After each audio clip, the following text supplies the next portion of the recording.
Hey everybody. All right, so I'm going to go ahead and share my screen. And here's what we're going to do for the rest of them.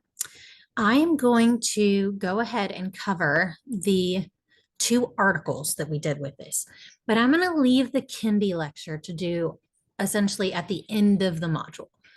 So I will do this half of the book at the beginning of next module, and I'll do the last half of the book in module 8 right before you guys close out. And the reason I'm going to do that is because A, I want you to actually read the book.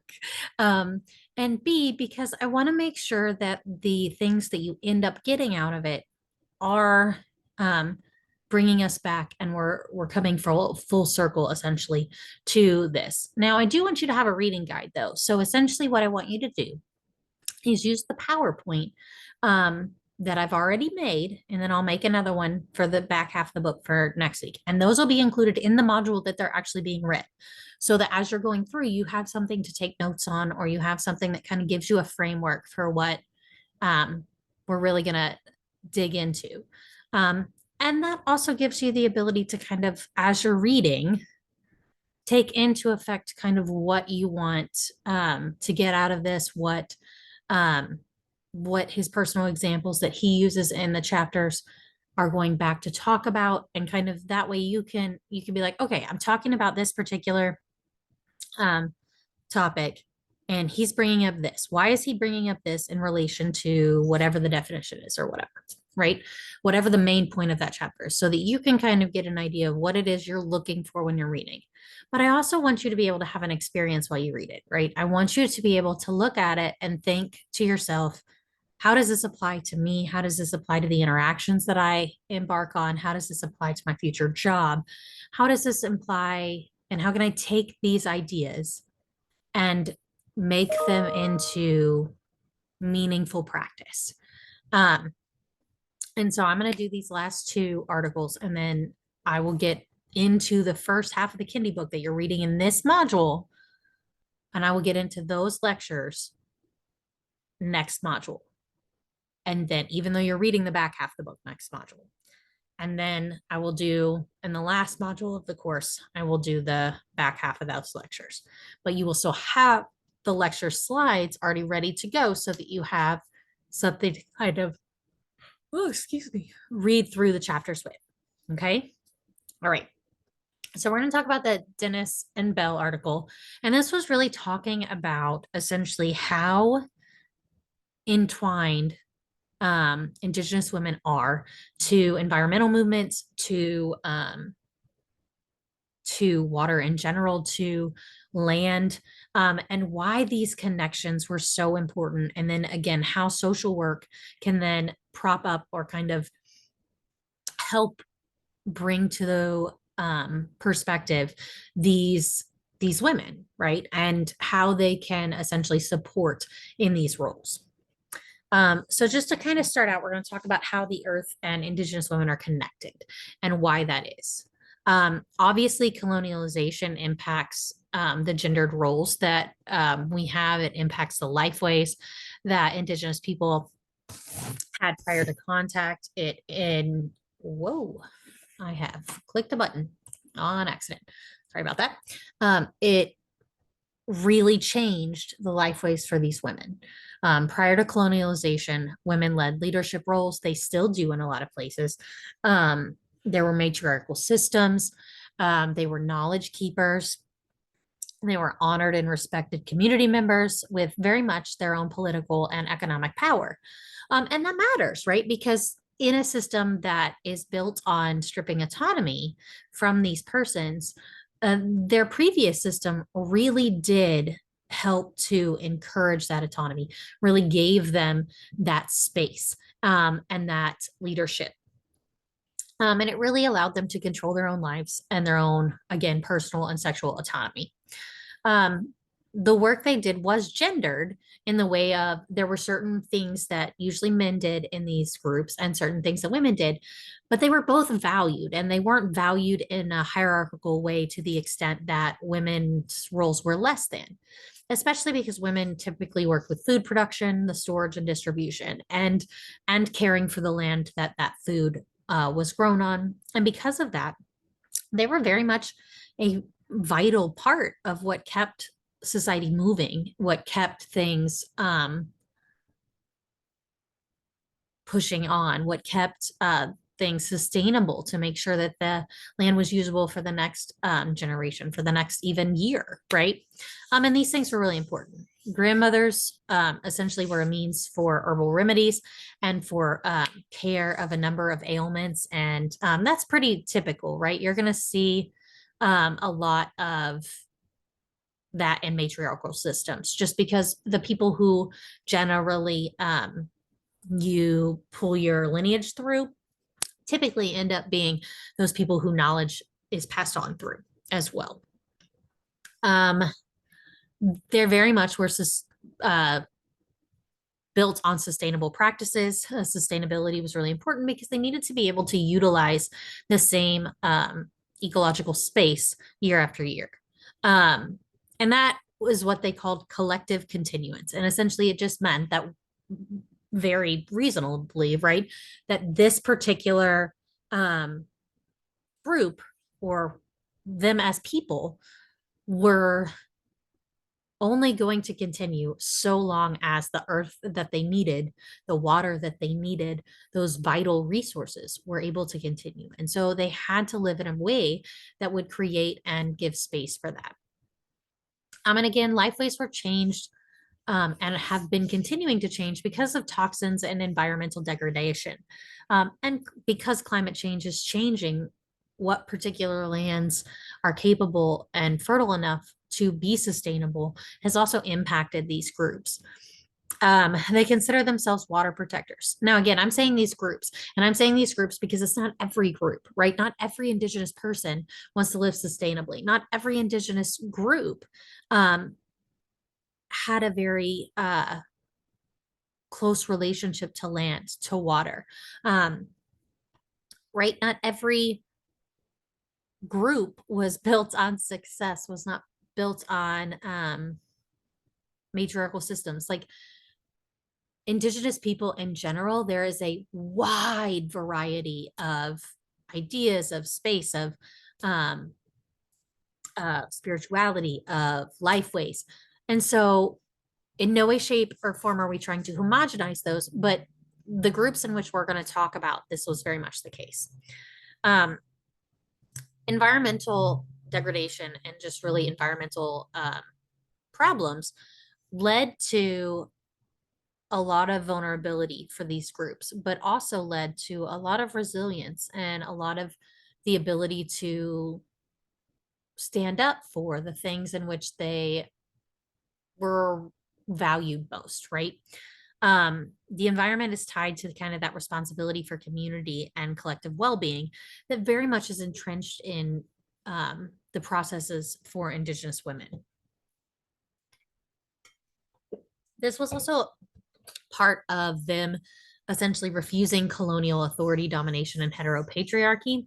So, in continuing their sustainability and continuing their environmental justice movements and continuing their own rights movements, their life ways, their cultural practices that involve the land, that involve the water, were very much part of that and are vital to being able to live, vital to their cultural existence.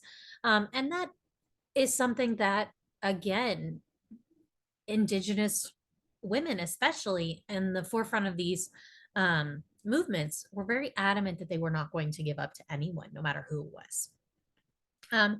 And so they lead a lot of environmental movements. And again, those movements are tied to Indigenous sovereignty or that ability to have ownerships, have autonomy, have their own space and their own ability to collectively live as and through the life ways and cultural traditions that they value. There is a lot of research that shows that environmental damage tends to affect women most when it comes to any kind of group that is living in traditional ways. So any of your Indigenous groups, any of your rural groups, any of your people that still drink in well water, any of the, because women are so inherently tied to things that are tied to water. So they're tied to things that like food production. They're tied to like in a lot of when you look at this in a global perspective, they're tied to things like going and getting water from streams, from rivers, from um, local water plants. They're used to doing these kinds of things. And so because women are tied to these particular aspects of society, it's very easy for them to be harmed by the toxins that then live in those waters or that are dumped into those waters. Water protection, and specifically the Dakota women, Standing Rock, that stupid pipeline. So more and more, what we are discovering is that when we make oil pipelines or infrastructure, or when we want roads, or when we want things like this, the US government tends to take land from Indigenous people or go through the lands of Indigenous people without really much ability for the Indigenous people to have sovereignty over those lands and to choose whether or not that's okay. And with the Dakota Access Pipeline, this was just another example of this that caused a lot of problems because the people were met with massive amounts of resistance, incredible amounts of violence. I have a picture of this here. And what they were looking for, because these oil pipelines tend to have a tendency to leak, have a tendency to destroy the earth that's around it, very much there was an adamant pushback to having this pipeline run through their land for obvious reasons. For business reasons, the US government and the oil lobbyists that have a lot of hooks into the US government decided that it was more economically beneficial to run through these lands, whether or not it was lands that mattered to them, whether or not it was water that was vital to their way of life, whether or not it was going to put incredible amounts of harm into spiritual places, et cetera, et cetera, et cetera. And the women at Standing Rock led peaceful protests, led and got in the way of essentially the infrastructure that was needed in order to take over these particular areas that they were going to build this pipeline. And the reason that these women really they talked about it not being necessarily considered a protest, but that this was specifically them protecting the water, that they were speaking for the water, that they were speaking for the land, that they were speaking for themselves and their way of life. And all of this was so hinged around protection, and that being a very big part of Indigenous practice for the land, for the water. Dakota women and Two-Spirited Women's headed most of the response to this pipeline, and they were met with, again, violence and a lot of anti-protest legislation. And that is not ever okay. But essentially, they made it illegal in a lot of the states for there to be any protest, even on Indigenous lands, to any kind of pipelines. And then again, one of the articles talks about that I put down in the other slide for chapter 12 talks about the Dakota pipeline and also Trump's rollback on specific measures to keep measures and promises that were made to Indigenous persons, specifically about the Dakota Access Pipeline. So if you want more information on that, there is a lot of information in the other lecture in some of those articles, but I can also give you more pointed if you are wanting things specifically on the anti-protest legislation or the violence that was done or the protest in and of itself or how to get involved, right? If you want any of that information, please don't hesitate to reach out. I am more than happy to get you some information. Then the other group that they talked about was the Mother Earth Waterworks, or MEWW. They are a community that lives in Canada, but there were essentially talking about the pollution of the Great Lakes and of the St. Lawrence River. And they essentially were talking about that. And this is one of their emblems. They do walks, and this is one of their walks. Um, and this is the bucket that they carry. And essentially, they're really discussing and raising consciousness about the destruction of these waterways. And one of their missions is both to bring awareness and visibility to these issues, but also to teach why these practices are so important, why these waterways are so important, why um, why talk about it, right? And it's something that they continue to do. It's something that I think everybody should kind of look into. They're not as like every movement, you have ebbs and flows, right? COVID did take some of the steam out of this movement. However, there are multiple movements similar to this, probably indigenous persons in most of our major waterways, plus most of the major um, sorry, you can probably hear the wind behind me. Again, we're still having some storms come through, so I'm still kind of paying attention. Um, but we are still seeing a significant amount of Indigenous young people leading movements when it comes to climate change, when it comes to environmental harms. And so again, I could do a whole lecture. If you all are interested, please let me know, but I could do a whole lecture on Indigenous youth or youth of color that are part of the environmental movement, or like I think I might be able to find a documentary. I can't remember if that one's on young people or if it's on some of the other ones. Um, uh, there's a crap ton of activists I could give you information on. So again, if you want information, please don't hesitate to reach out because I have a plethora of it, and this is social movements are one of my favorite hobbies to do deep dives in. And so I like learning about new people and people that are part of big social movements to ensure the rights of their own particular groups or identities or what have you. All right. So the last thing, and the reason I wanted this article is because of the elements of social work that are embedded in it. We get a lot of social work majors that cross over into sociology as well. And I want to make sure that those majors feel seen and that they realize that the work that these people are doing and that the topics that we discuss are valued parts of their own path and something to definitely take root. While I know that I do not think in Kentucky at this point they have any um, indigenous groups that they have to work directly with.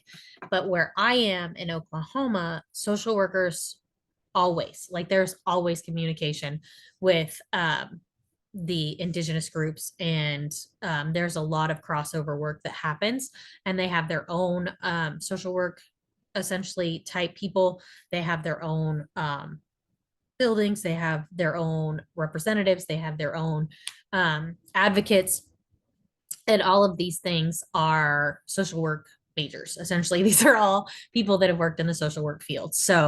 Um, so there's a lot of that in different places. So depending on where you end up living or where you want to go, if you want to keep going and what you want to do in social work, there are a variety of ways in which this is really important.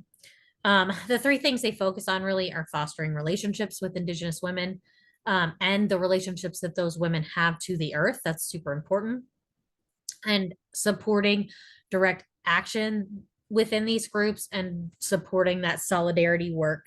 So, not speaking for or speaking to, but essentially listening and making sure that the solidarity work, when you work with any kind of group or you're trying to bring resources to the group, that you're listening to what the group needs are and what it is that they are wanting, as opposed to what it is that you might be wanting for them. And that's really important. And then again, social work's disruptive tactics limit response to changing the environment. Um, and that's just meaning that essentially social work is very big about going in, doing the thing, doing the stuff. Um, and their tactics tend to be very overwhelming at times. And that's because our resources are limited and our time is limited, and there's such a limited amount of social workers that essentially it's go in, do the things you need to do, touch base with who you need to touch base with, maybe put them in contact with this person, or maybe do this, or maybe have this reaction. The problem here is that you need to understand that life ways are different, and depending on that group, um, there's a lot of different perspectives you need to listen to, and B, that changing the overall system is not the goal of social work, but within these communities, that is the goal. And so if they're worried about this one minor situation as opposed to the overall systems that put that situation into play, then no matter how many resources you pour into it, the system itself is still broken for those people. And so really just kind of paying attention to how it is you're supporting my marginalized groups, and that's no matter what the marginalized group is. um all right, let's pop in here and talk about the Smallwood et al group, and this is talking about historical trauma. And historical trauma is a collection of complex trauma that's inflicted on a group of peoples who share specific group identities or affiliations. um and then they also talked about intergenerational trauma, which is just trauma that's passed down from one generation to another. Um, there's a lingering consequences again from colonialism. We've talked about this a lot as we've talked about our indigenous groups. But those have mental health outcomes, such as anxiety, depression, suicide risk. Um, there is also again that trauma that comes with having experienced um, indigenous boarding schools, having experienced specific missionary groups, having experienced the abuse that comes with the US government taking more of your lands, or overrunning specific spiritual sites. There's a lot of community trauma that can be involved with the colonialistic process. Now, that does not mean that every single Indigenous person is traumatized. It means that, or that they as a group are all traumatized. It's to say that that trauma exists, it's valid, it's real. And that if a person does experience it, it can have a multitude of different effects. Now, trauma is an individual experience that changes the physiological and mental aspects of a person. Um, Having done a significant amount of research on trauma, what it does to the brain, the way in which it changes your social behavior, the way in which it changes communities, trauma is not something that can just be disregarded. But the more it is disregarded, the more it is invalidated within a larger community, or say within the US, the more that trauma is turned invisible within these communities, the less resources they have, the less they get to talk about it, the less they process it, the less help they get, the more in which that trauma can then have that intergenerational effect. It can lead to risk-taking behaviors such as drug and alcohol abuse, or self-soothing behaviors that aren't necessarily healthy. Some risky behaviors, including sexual activity and violence. It can include violence victimization, but also offending, depending on the ways in which that trauma has impacted cognitive function, or the way that trauma has impacted your social reality. That does not make doing harm to another person okay. No matter how much trauma you have, um, inflicting harm on another person is causing more trauma, and in no way, shape, or form is that acceptable. On the flip side, I'm also in no way, shape, or form saying that everyone with trauma will go in and do harm to other people. That's not accurate by a long stretch. Um, and then again, this is also compounded depending on your other social statuses, right? So depending on your gender, depending on your economic status, depending on your sexuality, depending on a wide variety of other social impacts. They got into a lot of the parenting, which I think is very interesting, and I wanted to kind of touch base on. So there's parental harms. that come with having experienced the boarding schools, and the amount of trauma that came out of that. In some of these communities, these parents have a significant amount of trauma, which creates this disrupted attachment or this inability to essentially create a large amount of parenting skills. And that leaves the children feeling very parentified or having to be that parental role in the household. And that comes with a lot of responsibilities that children are just not ready for. And it comes with a lot of outcomes and how those relationships are built that can be incredibly unhealthy. Um, Again, that trauma can lead to poor parenting, neglect, abuse, disconnect, and isolation from culture, for both the adults and for the children. And so that is having a negative impact and creating more trauma, or that intergenerational trauma, right? That transferring of trauma over generations. However, what they were noticing is that youth were really defining it more as racism, more so than colonialism, just due to the fact that there's a lapse there and really understanding the back history, right? Because it's trauma. Not everybody wants to express their trauma, but by not talking about that within community settings, what's happening is that younger generation is kind of disconnecting from those other generations that experienced those traumas while still having the impact of more trauma for them, right? And so there's a lack of adequate resources on education and that particular thing. Again, this is not saying that those communities do not understand that they are negatively impacted by the US government, by the way in which our structure is set up, by the resources in which they are allotted or not allotted, the way in which environmental degradation impacts them, right? I am in no way saying that these indigenous people are not educated, are not capable, and do not understand their circumstances, because that's not what I'm saying. What I'm saying is that sometimes their transferal of knowledge, of cultural knowledge, and how that culture has been affected by colonialism isn't always discussed due to the traumatic nature of which some of those individuals have experienced that. Now, again, I want to make very clear, trauma is a very individualized situation.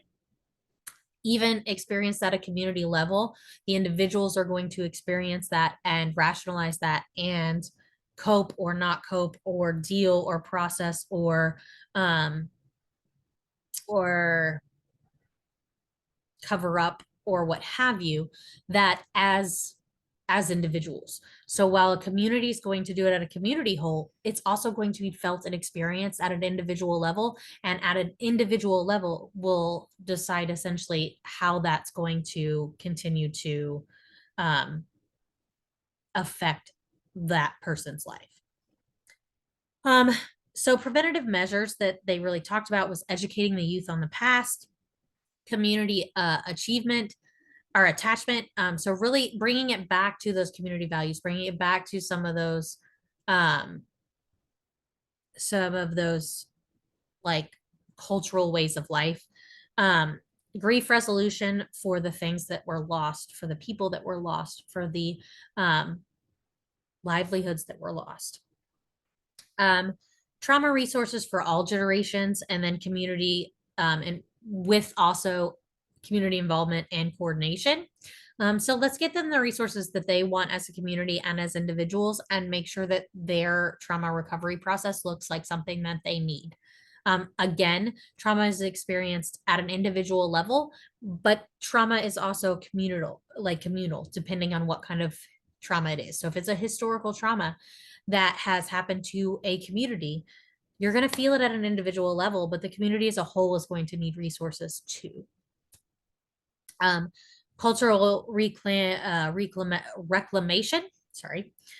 Strong connections to family and schools had a really big impact on whether or not these young were going to do a variety of these different mental and physical health implications.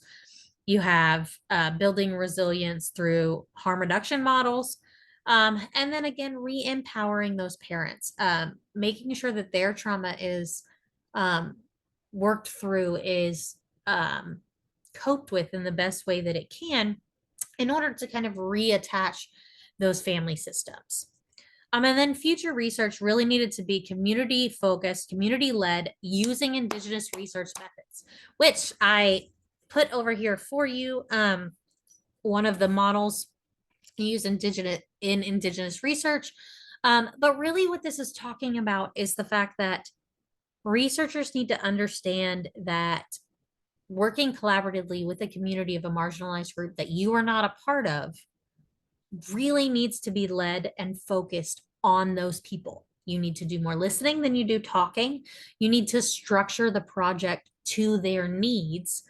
Um, and you need to be able to do it in a way that they create knowledge, in the way that they want to continue to um, continue on post the actual research project, right? This needs to be stuff that you that they can use, that is of value to them, that will bring tangible results, right? All right. If you want more information on research methods, on the ability to enact change in these groups, please let me know. I do have a good amount of information, and definitely a book or two on Indigenous research methods.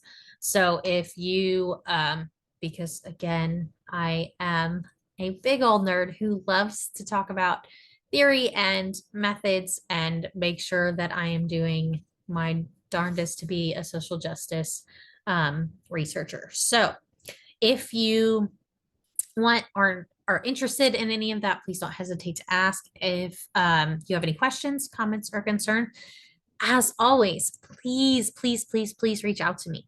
If you guys are just interested, or you guys are feeling overwhelmed by the vast amount of information that has come out of this semester, or you want to touch on something more, or you just want to go over some stuff, please don't hesitate. I can set up a time, a student like forum, or like just a hey, come join here, here's a Zoom link, anybody that wants to come in can come in, we can meet each other, we can talk, we can work through some stuff, whatever it is you want to do, we can set up one of those as well. If you feel like this course probably needs more of those, that's something that you can also talk about in your surveys. Shoot me an email, because I do tend to cater the semesters and do start to work through some of the things the students say to try to make this course better. And I appreciate all the feedback. So again, if you need anything, please don't hesitate to reach out. And I hope you all have a wonderful week. All right. Bye.